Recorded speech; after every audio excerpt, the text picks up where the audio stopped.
That was unexpected,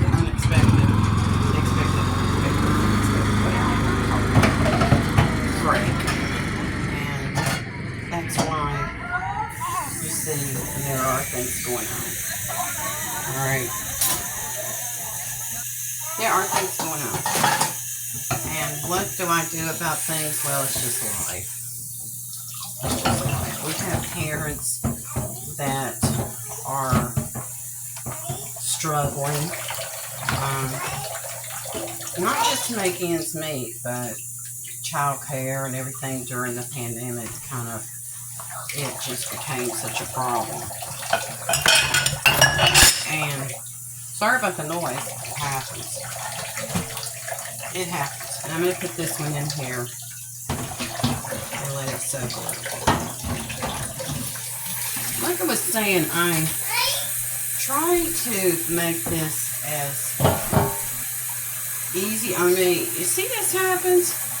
Now the scrubbing of stuff, the scrubbing is not good. Alright? These products are supposed to be made where they don't stick. Well, it does. It does stick. And I just put a little bit of water in there, and I put a little bit of more of that plant-based soap. So if you hear something in the background, that's my little, I'd say a field mouse, but he's not. He belongs here. Alright. Now he brought me his container. He just had snack. So that's what he's doing. Now I'm letting these containers and things that have sort of known about them. They say they're BPA, I think that's what it is, protected. These are too, but I'm putting them in this water just let it soak. Now it's not hot, and I'm using this gentle stuff.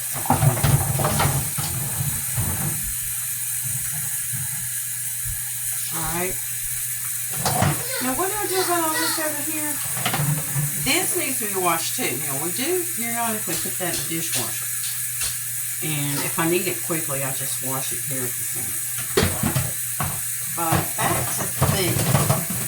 We have people that are meal prepping.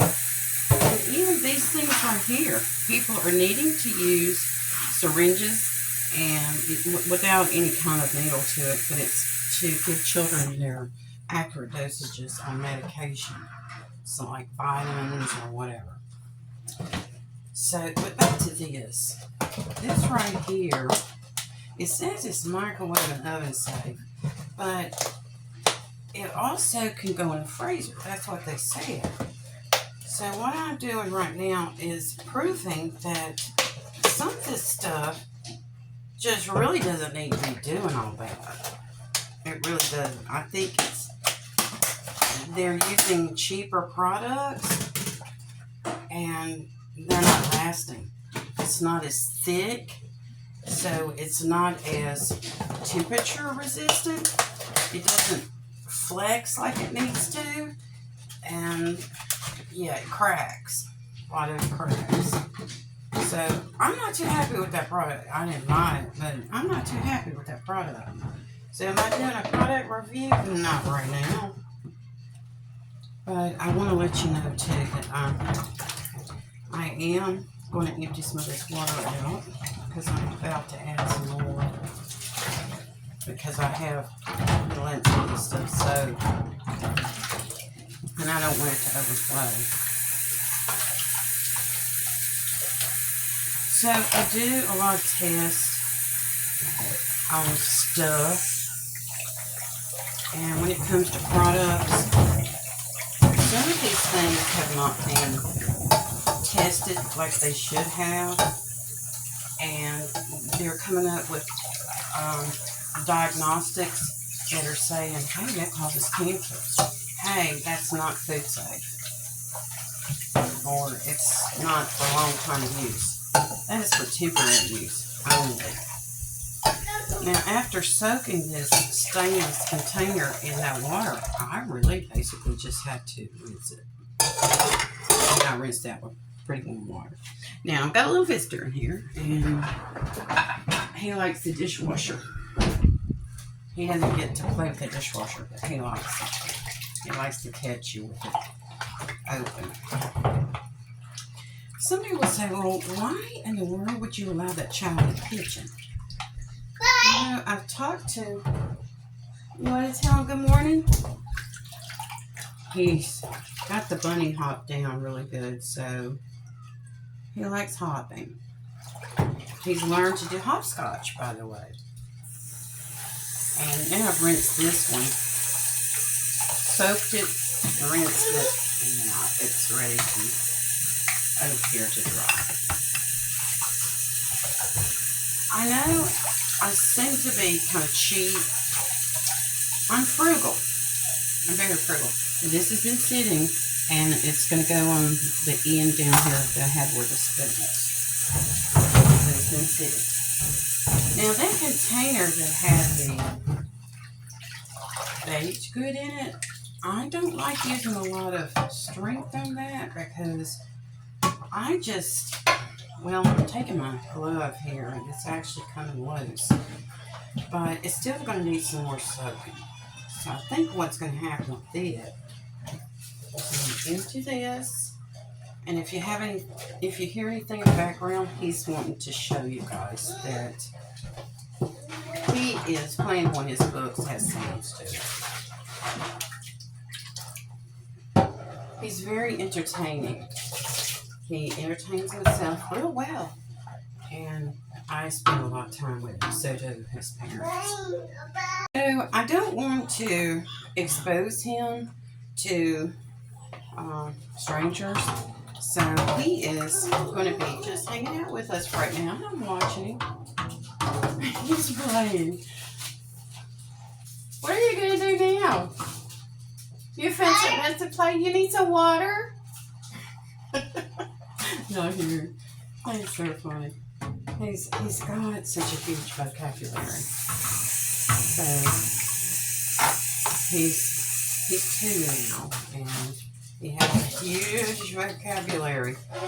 So one thing I want to talk to you all about is here in the United States, you have to pay for your preschool unless you are I would say a child that's needing a head start or a help. You have to do that. And this one, he is so advanced.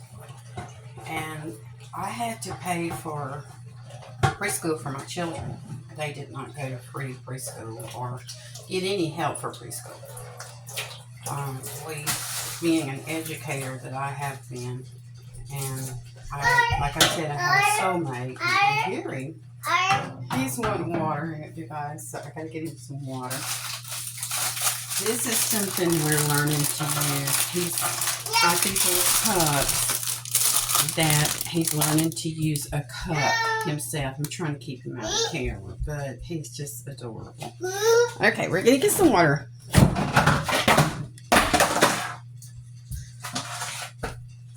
All right. So here's his little cup, and yes, something fell, so it fell off of the refrigerator. We're doing the best we can here too, okay? So he had to have some water in his little tiny cup, and he still uses a pacifier. We haven't got him off of that yet, and he knows his colors, and he has manners. He will say thank you. I'm trying to teach him all kinds of things, but he keeps me busy. And he's exploring and watching him. He's found something that looks like a maraca, but it's not. It's a pepper shaker. It's a pepper grinder thing. And he's enjoying that. Now he's got a watering can. We're not playing with that. I know where this is going. Okay? Thank you. Let's put your water right there. Can you sit down and use your manners? Alright, use your water. Drink your water. Use your manners. So I believe in teaching early. I don't keep them out of the kitchen. My son, which I stayed home with him because I almost died having him right after having him. I wanted to spend time with him, so I took time off from teaching. And I don't regret it. Not one bit. So right now what we're doing is we're doing the best we can. My son, I've told you, is a coach and an educator. And this little guy's mom is really smart too, so I don't know what we're going to do with him because he's always into something. He loves knobs. He loves buttons. His daddy did the same thing. And his mom, I'm learning to know that she did the same thing too. So where do we go with this? Do we send them to daycare? Do we send them to preschool that's not really prepared? Do they have a preschool for children that are going to be vegetables?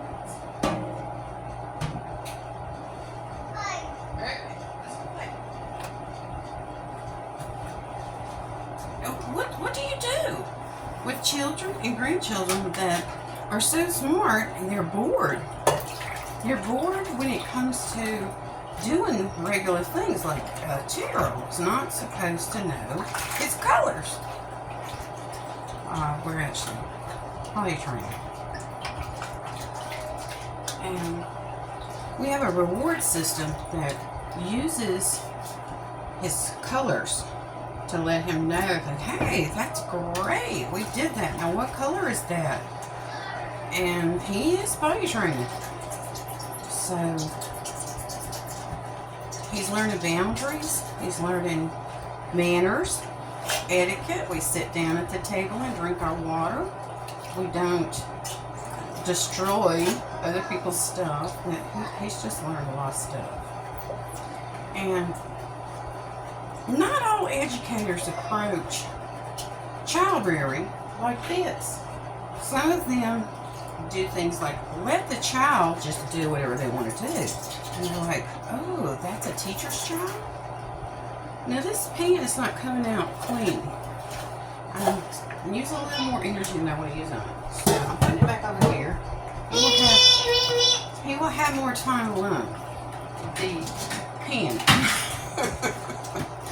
Pan's going to have some more attention, but after I let these get taken care of. Alright, water is still warm enough. Now, I don't use an extremely hot temperature on this plastic that I'm on. Any plastic.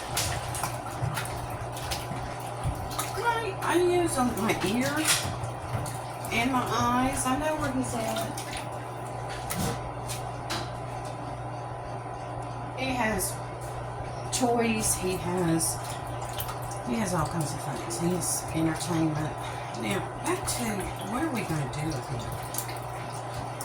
These children of mine that are trying to work, and when they have extremely smart children, I'm like,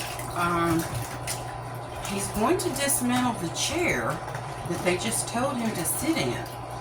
And you say, well, why would he do that? Because he can.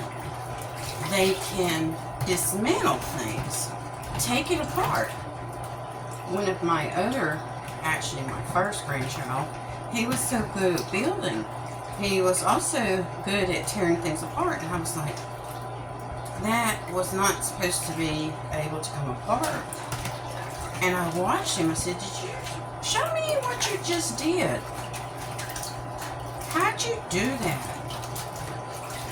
And it was put together by an adult, the thing that he took apart. And I was like, why am I finding these pieces everywhere? And he had. So he has a gift in building. And I would say engineering, but he don't want to go to school. Not like that.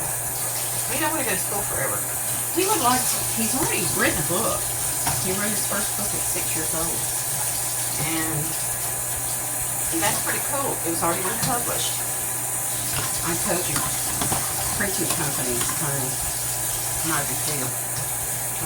Publishing companies, not a big deal. Alright. So writing is part of learning to read. He is 6 years old. And he could tell people what he wanted and how he wanted to do it. He was very particular.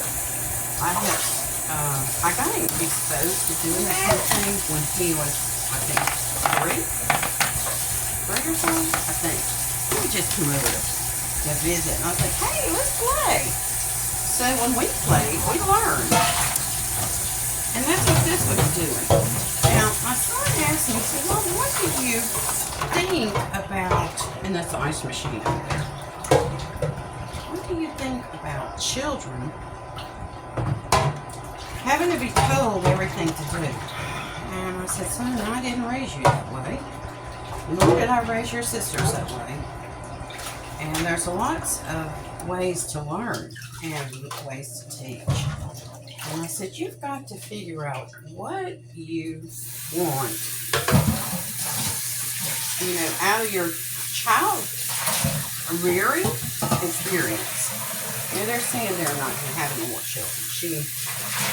She had a bad experience in her pregnancy, and she just don't want to go there. It was not good. Trust me, it was not good. And I was also not able to contribute during that time because my mom was very ill. She was very ill, and it turns out that she passed away not long after this one was born. So what we're doing here is we're doing the best we can. Now this temperature of this water has cooled down, so I'm about to put this one in this water. It's cooled down a little bit. It's not as hot as it was when I put the glass containers in there. But I'm going to let this little tray, and it goes to a chair that he sits in to eat when he's not sitting at the table learning manners with his parents or with his grandmother. So what I want you to know is we have things going on. I've been talking to you about that, and this little guy loves the pantry. That's where his snacks are. He loves that. And what do we allow with that? He knows where his snacks are. And he gets them with supervision, but he also has chalk in there. So he knows he loves to write. He loves to do stuff like that. So we let him do what he wants to do, but with boundaries. So I'm going to let you go. We've kind of did the dishes. Dishwasher is full, so we'll get around to that eventually. Oh, by the way, he has a sweet potato in his hand right now, and you say, why would you allow that to be around here? Well, he loves sweet potato casserole. His dad made one the other night, and he wouldn't even give me a bite of it. He got leftovers the next day. And he's like, you're not getting this. You're not getting this.